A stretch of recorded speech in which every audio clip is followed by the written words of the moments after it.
You are watching Family Justice Files. Take a breath, settle in. They're a story about control, lies, and what happened when the truth is finally documented. My name is Marion Cross. I'm 34 years old, and the night my family thought I was locked away for my own safety, I was sitting in my car parked less than 50 feet from my own lodge in Jackson Hole, Wyoming. On my phone, I watched them through the security cameras. It's a tragedy, my mother said, raising a glass.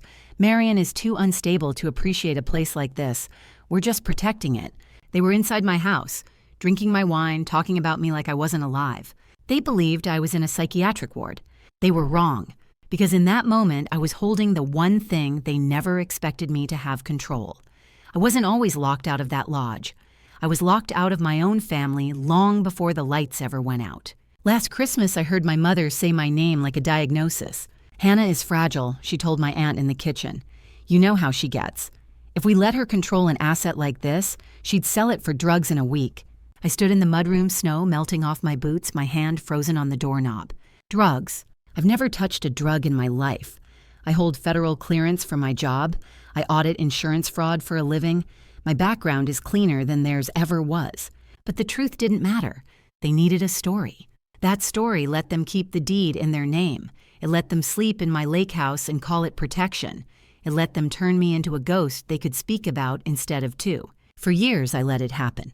I told myself this was what helping family looked like, that it was normal to send money every month and never ask questions, that being generous meant staying quiet. It wasn't generosity, it was slow erosion. When I finally turned my professional eye on my own life, the numbers screamed.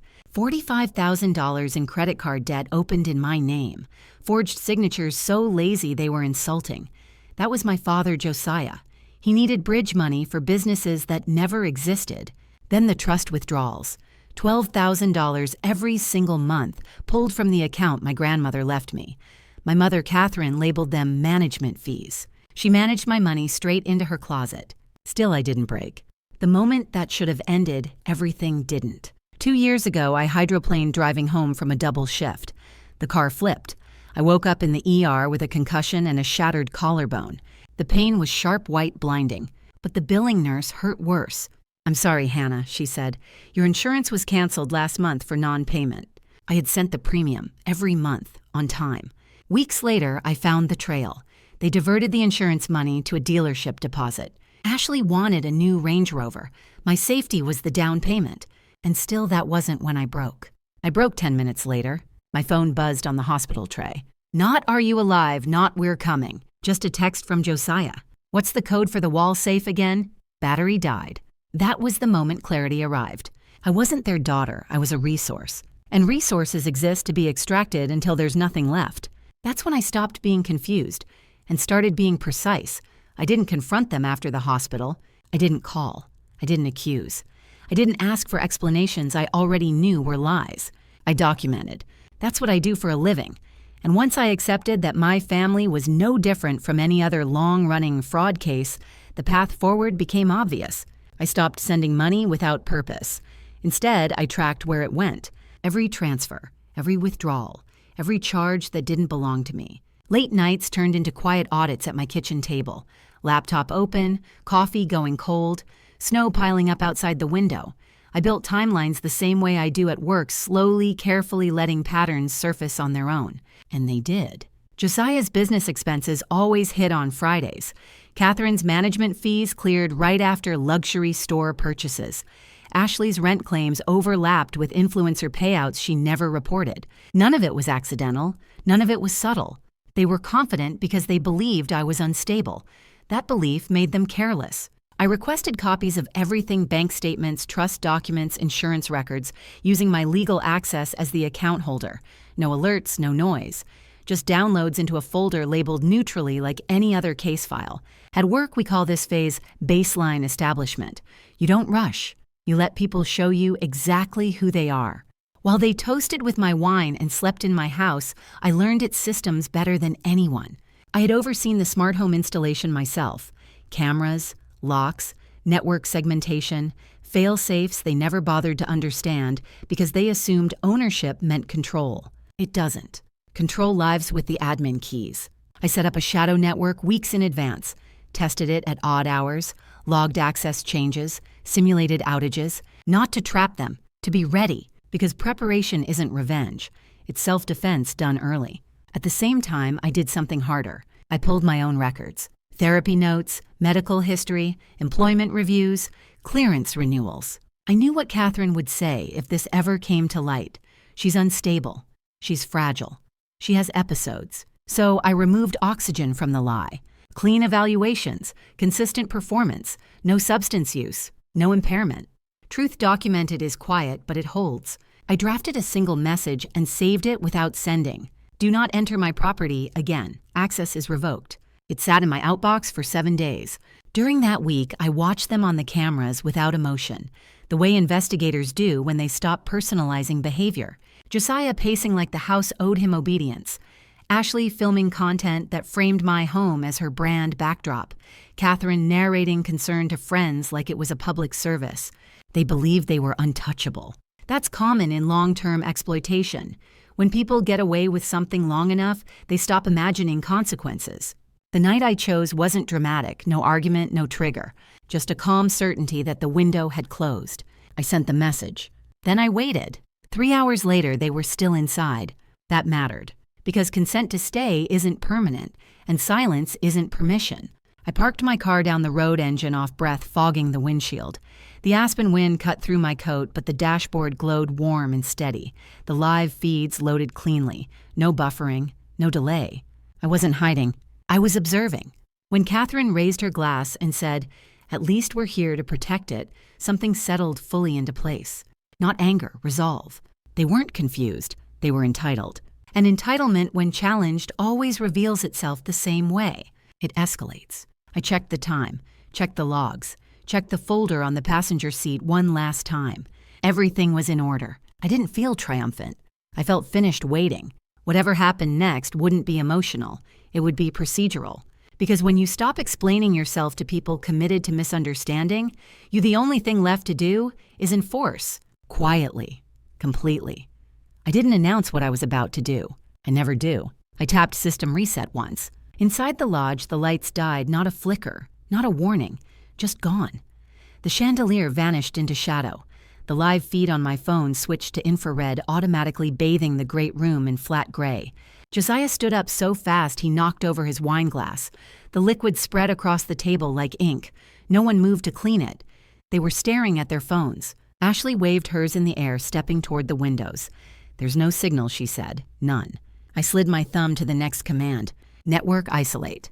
The router rebooted into the hidden network I'd configured days earlier.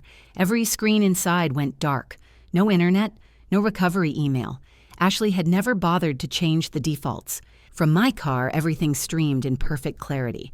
Then the locks. Security lockdown. I imagined the heavy thud of deadbolts sliding home front door, back door, garage entry. Sealed. I adjusted the climate control next. 70, 60, 50. Outside, Aspen sat at 10 below. Inside, the furnace hummed once and shut down. On the feed, my mother wrapped her cashmere shawl tighter. She looked offended before she looked afraid. Josiah marched to the thermostat and slapped the wall panel. Nothing. He turned, shouting, same cadence he used with waiters and valets. The shout of a man who believes the world is malfunctioning. They tried the front door. The latch turned. The door didn't open. Ashley paced, phone pressed to the glass, hunting for a bar like it might appear if she wanted it badly enough. I sipped my coffee and waited. Panic has a rhythm. First denial, then irritation, then anger. Josiah pointed at the router cabinet, then the doors, then the sliding glass wall to the patio. "Don't," I whispered. "Be exactly who I think you are." He went to the fireplace, bypassed the poker, grabbed a thick piece of birch firewood. My mother grabbed his arm. He shoved her off. Bullies don't fix problems. They break them. He swung. The first strike spiderwebbed the safety glass. The second widened it. On the third, the panel gave way. Shards rained onto the hardwood. A blast of sub-zero wind tore through the room curtains, snapping wild. That was the moment the math changed. This stopped being a family dispute. Ashley scrambled through the broken opening, phone clutched tight. She must have caught a sliver of emergency signal. She paced the deck, screaming into it, waving at the dark tree line. "Someone hacked the house," she shouted. "We're being held hostage." Good. She was inviting witnesses. I started the engine. Warm air washed over my hands. Time to meet the guests. The blue lights cut through the darkness as two patrol SUVs crawled up the icy drive. Inside, relief was instant and pathetic. My mother rushed out first through the broken patio shawl, tight arms wide. "Thank God," she cried, "we're under attack." Josiah followed, trying to look authoritative, with snow soaking his shoes. "This is cyber terrorism," he said. "We've been held hostage."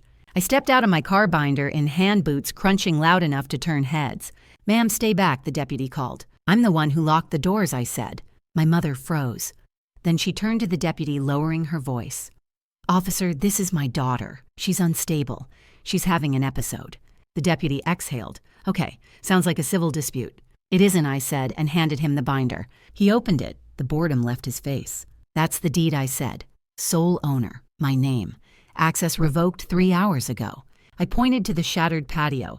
"That man just forced entry into a property he doesn't own." Josiah sputtered, "I paid for this place. It's in her name for tax purposes." "Do you have proof?" the deputy asked. Josiah produced a lease, clean, confident, notarized. I didn't interrupt. "Look at the bottom right," I said calmly. "See the yellow dots, printer ID, timestamp." I flipped to tab 3. The forensic report sat beside a copy of the same lease. That document was printed yesterday at 10:42 a.m. on the HP LaserJet in his home office. Josiah went pale. Ashley lunged for me. "She has drugs," she screamed. The deputy recovered a small white bag from my coat pocket. I raised my phone. "There's a camera in that planter. Here's the feed." They watched Ashley slip the bag into my pocket twice. The cuffs came out. Dispatch crackled. A supervisor was on the way. The night got very quiet. The cuffs clicked shut with a sound that felt final. Not loud, not dramatic, just precise. Josiah stopped shouting the moment metal touched his wrists. His anger collapsed into something smaller, confusion, than disbelief. Ashley stood frozen, her phone finally useless in her hand. My mother didn't move at all. She watched the scene the way people watch a house fire they insist must be a mistake. "This is a misunderstanding," she said, stepping forward. "She's sick. She doesn't know what she's doing." The deputy didn't look at her. He was reading. "Ma'am," he said evenly, "this documentation is thorough." I didn't add anything. I didn't need to. When people expect chaos from you, calm feels like an accusation. Josiah twisted toward me. "You did this," he hissed. "After everything we gave you." I met his eyes. "You took," I said. I documented. Ashley started crying, then not fear, not remorse. Loss. The loss of control, of narrative. "You're ruining our lives," she said. "You didn't have to do it like this." I finally spoke again. "I did," I said, because I tried doing it quietly. The supervisor arrived and reviewed the file, the timestamps, the withdrawals, the forged lease, the assistance forms.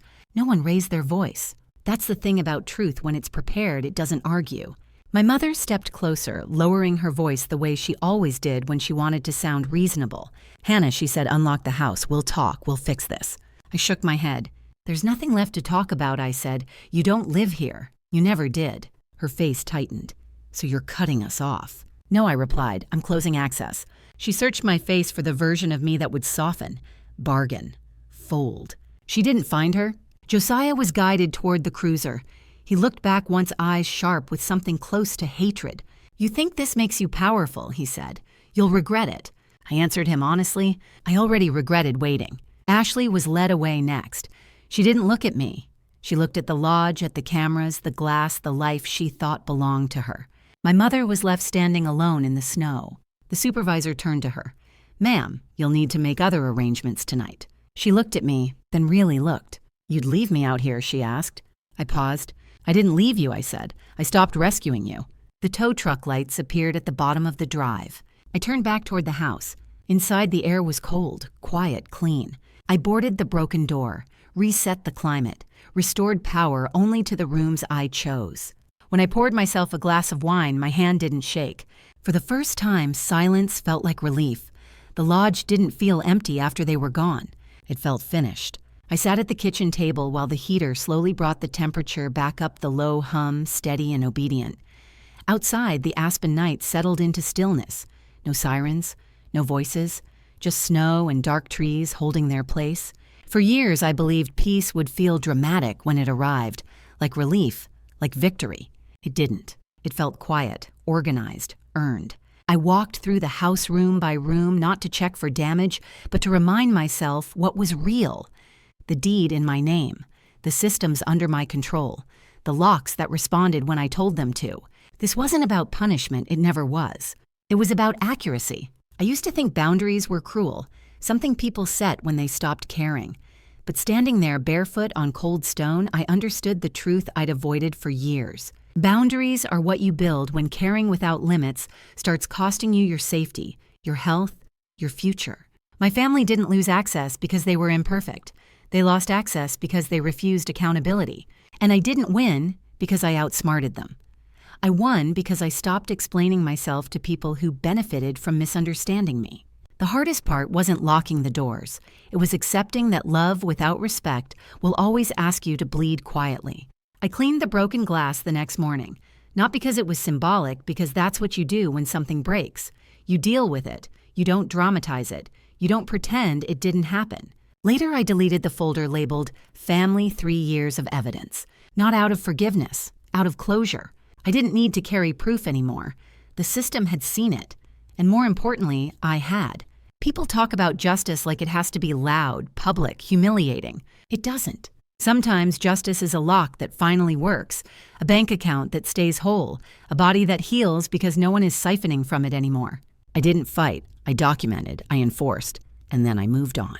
If you're listening to this and something feels familiar, if you've spent years being labeled strong so no one had to show up for, this, you're not selfish for protecting what you built, you're not cruel for closing doors that kept you unsafe, and it's never too late to stop funding your own erasure. Stories like this are told here on Family Justice Files, where justice is quiet, consequences are real, and self-respect comes first. If this story resonated with you, consider subscribing. It helps this channel keep telling the stories that don't get told out loud, but change lives when they're finally heard.